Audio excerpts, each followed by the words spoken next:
Alors, toujours avec le domaine de définition d'une fonction, il y a la fonction J. Donc, la fonction J qui est définie sur un intervalle J, grand J, vers R, tel que chaque élément T de cet intervalle, donc il a une image J de T qui est la formule 3T plus 2 sur racine carrée de 1 plus T moins racine carrée de 1 moins T.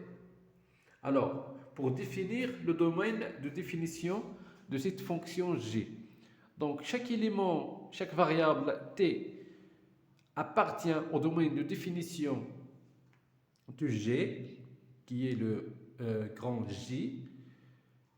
Donc, cela se passe si et seulement si J de T appartient à R, c'est-à-dire que T il a une image par la fonction G qui appartient à R.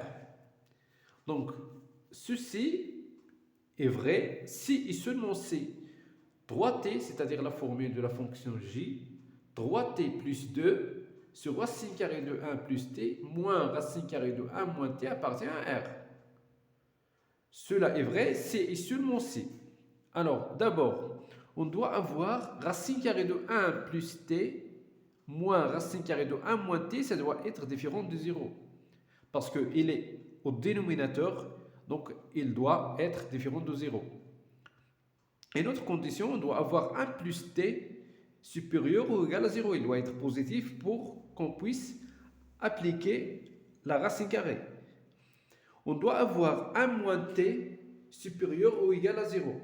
Parce que 1 moins T doit être positif pour que l'on puisse écrire racine carrée de 1 moins T. Donc, trois conditions. Ces trois conditions, elles sont réalisées si et seulement si T, la première condition, il suffit que T doit être différent de 0.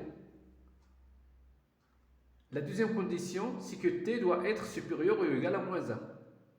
La troisième condition, T doit être inférieur ou égal à 1.